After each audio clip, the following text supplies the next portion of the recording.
Mental health is defined as a person's condition with regard to their psychological and emotional well-being. If you're a content creator, in addition to all of the other things that you have to manage when it comes to your mental health, you also have the added work of creating and publishing content. You have direct feedback from anonymous people on the internet, and we all know how abrasive anonymous people on the internet can be. You have to be mindful of what you say publicly so you don't accidentally end up getting yourself canceled or end up making yourself undesirable to brands if you are someone that wants to do this professionally. If you're a competitive person, you might constantly be comparing yourself to other content creators and the performance of the channels of other content creators. What I'm trying to say is, as a content creator, in addition to all of the other things that you have to manage in your life when it comes to your mental health, you're adding additional layers to the things that you have to manage just because you're a content creator. In fact, mental health as a content creator is such a thing that even YouTube has articles and videos about it. So it's a recognized thing, and if you're currently feeling like you're overwhelmed, like you're burned out, or like you're not enough,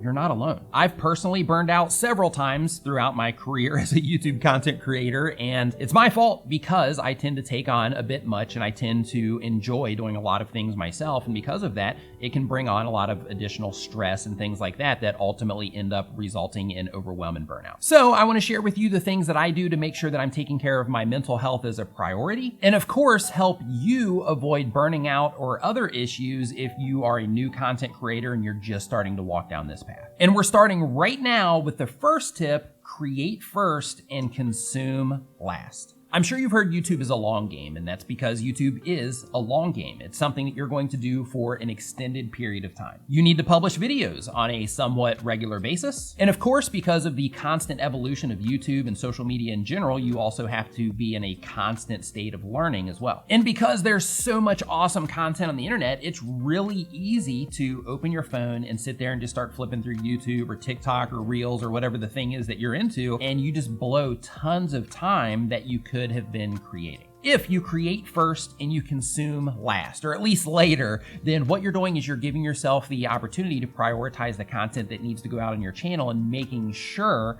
that it gets done. And when you're making sure that it gets done, then that's going to reduce stress and anxiety when it comes to your upload schedule. This will help you always be ahead of your content, or at least making sure that you have videos going out on a regular basis instead of having your upload day approach and you thinking to yourself like, oh no, I'm not gonna be able to publish this week because I didn't make any content. Now people are going to give me a hard time in my community because I'm not giving them the content they need. And then the other people in my space aren't going to respect me anymore. And then everything's going to fall apart. YouTube's going to hate me. The algorithm's going to stop pushing my videos. You get the idea. But what I'm trying to express is that if you prioritize making the content and making sure that you have content that is ready to go out on a regular basis, then you are going to massively reduce the amount of stress and anxiety that comes with having a consistent upload schedule and mixing that schedule into your regular life. Which brings me to the second tip: schedule everything. Here's what I mean. As a content creator, you are a content creator. You might also be a student, or you might also be an employee, or you might also be a dad or a mom or a brother or a sister or a friend. And all of these other things take time out of your life. So because of that, just like you would schedule a dentist appointment or a doctor's appointment, or just like you wake up and go to work and school every day, because those are things that are scheduled into your life, if you schedule the process of creating content into your life and you stick to that schedule,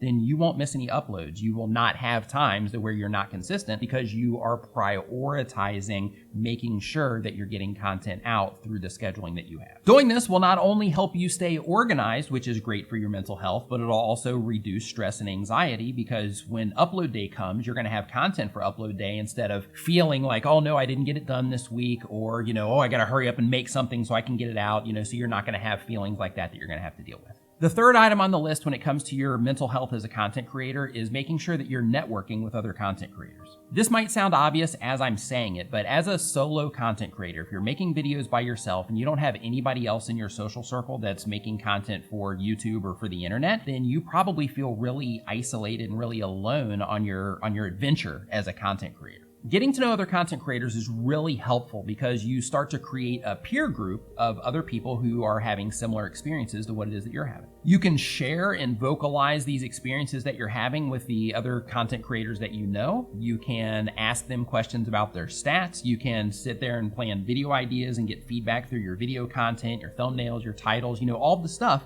because you have other people that you can reach out to that are doing the similar thing that you're doing. The idea is to just not walk the path alone so that you can get that support, so that you can get that feedback that you need when it comes to the content that you're putting out. When it comes to networking with other content creators, there are Facebook groups like Brian G. Johnson's Tube Ritual group, Daryl Eves' Video Makers and Marketers group. I have a group called YouTube and Video Tips. There are others as well, but the thing that you want to look for when it comes to a Facebook group when you're trying to get to know other content creators is you're not looking for a place that is going to, have people watching your videos for you watching their videos or subscribing, like any of that stuff. What you're looking for is you're looking for an active group of people that are supporting each other in terms of helping people with the problems that content creators typically have. In addition to Facebook, if you are a Reddit user, there are subreddits like Newtubers, YouTubers. I have one that isn't very active. If you want to help me make it active, then you can just go to YTubers on Reddit. But there's a subreddit for gamers, and there's a lot of them. Like if you go to YTubers, I actually have a sidebar on that one, and then it actually has links going to other subreddits that you'll enjoy as a content creator when you're trying to network with other creators. In addition to that, I have a live stream every Saturday at 9 a.m. Eastern that I invite you to come and join. We have a lot of content creators that hang out there and they chat. They show up every single week and they get to know each other through that conversation. A lot of friendships have been made there. A lot of collaborations have come out of the live chat. But with my live stream, when you come and hang out there, you get to learn more about YouTube, which is great, just like watching this video right now. But then you also get to network with other content creators, which makes the whole thing really awesome. But getting to know content creators will help you not feel alone or not feel isolated or not feel like you're the lone soldier, fighting the battle there. It just kind of helps you, just connect with other people that are doing what it is that you're doing so that you can get that feedback, so that you can get that just interaction from other people that also love what it is that you love. The next thing on our list when it comes to managing your mental health as a YouTube content creator is always remembering that your YouTube channel and you are two completely separate things. I know it sounds obvious that I'm even saying that, but a lot of content creators, people that are just getting started, people that do this professionally, they attach their self-worth to what's happening on their YouTube channel. So if they're getting a lot of comments, a lot of feedback, things like that, everything's awesome. They're relevant, they're important and all that. But then as soon as the channel takes a dip or it starts to decline or they're just not getting that feedback that they used to get or whatever the thing is, then they'll start to feel not worthy or that they're not enough or that people don't like them anymore and things like that. And that can do a real number on your brain when it comes to your mental health. If you attach your self-worth or your well-being to your YouTube channel or the performance of your YouTube channel, I guarantee you that you are going to introduce a ton of unnecessary stress into your life. And look, if you're somebody that's doing this professionally, like this is your work, just like it is mine, then it's even more important that you don't connect your self-worth of what it is that you're doing because yes, of course, if things are down, then it can have an impact on your bottom line and all of those things. But at the end of the day, those things are not you. And the bigger that you can make that gap in terms of that connection, the better off that you're going to be. Because if you connect your self-worth to something that's controlled by an algorithm, then you're essentially going to be letting the algorithms determine how you feel and how you exist throughout your day and throughout your life while you're a YouTube content creator. So try to remember that you are not your channel. Your channel is simply a reflection of you and the things that you love and enjoy. That perspective will help you through the dips, and as a quick side note, dips are a natural part of YouTube. The next tip on this list is to not look at your YouTube Creator Studio app all the time. If you are a new YouTube content creator, you may or may not know that they have an app called YT Studio where you can check your YouTube analytics, you can answer comments in there, you can mess with your videos if you want to in terms of titles and thumbnails and everything. Really awesome app. However, it can also be really addictive in terms of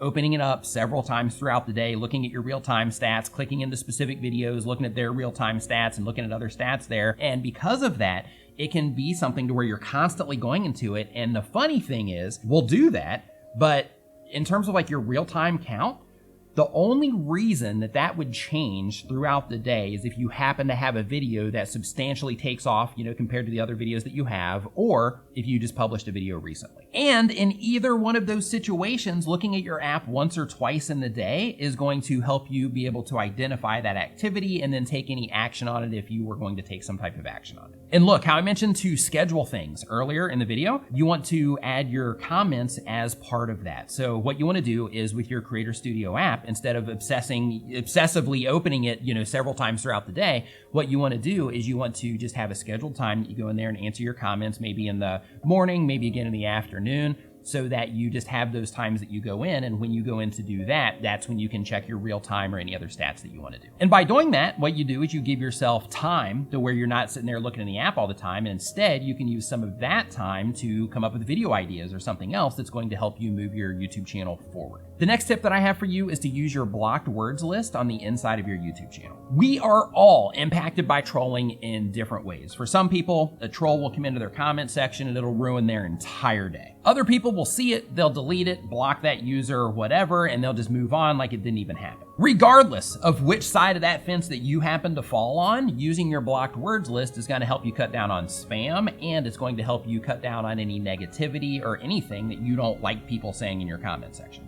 To find your blocked words list, simply go into your Creator Studio if you're on a computer. If you're on a phone, go to studio.youtube.com while using desktop mode in Chrome. Then go into your settings, then community, and then scroll down to your blocked words. Once you get to that box, add any trigger words or anything that you don't want people saying in your comment section, so that as it comes in, like as people leave those comments, then YouTube is going to automatically move those comments into the held for review section, and you don't ever even have to look at that section if you don't want to, which is pretty awesome. As an example on how to use this, if you have people in your comments that are saying things that bother you, let's say that they say things about how you say things, or they say things about your appearance or your opinions or whatever the thing is, if it's something that you just don't want to see or you don't want to deal with, then make sure that you add the words or phrases that they use. And when you do that, like I mentioned before, YouTube will automatically move them into a different section of your YouTube channel, and they will not be in public view. This helps your mental health in a out of sight, out of mind kind of way, so that as some of those things come in, you're not even seeing them. You don't even know that they exist unless you go looking for that information,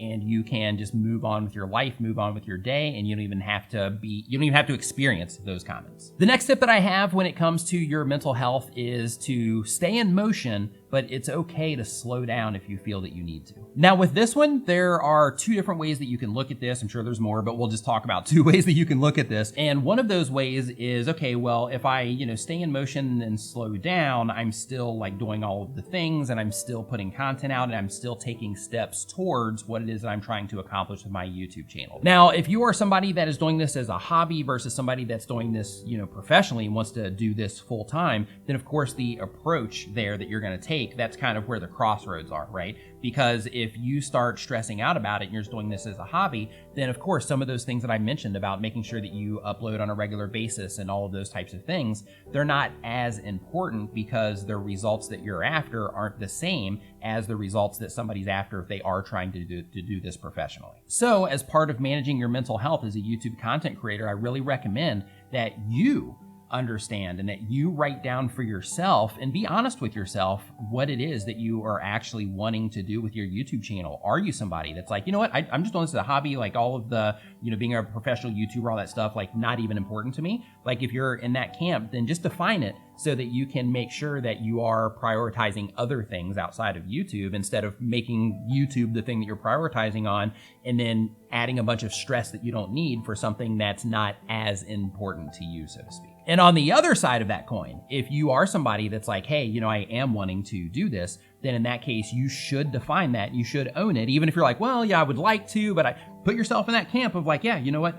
This is something that I want to do and I want to take it seriously, so that you can make sure that for your mental health, that you are doing the things that I'm talking about in terms of, scheduling and things like that, so that you can make sure that you're prioritizing the things that will actually create the environment for you to achieve that thing that you're after with your YouTube channel. And if you are one of the people that is wanting to take this seriously and you are wanting to do this full time and you want to become a serious content creator, click into this playlist right here. It's going to help you get started and explain a lot of the details about how all of that works so that you can actually achieve the thing that you're after. You can go ahead and click into that now. Thank you so much for watching. I'll see you next time.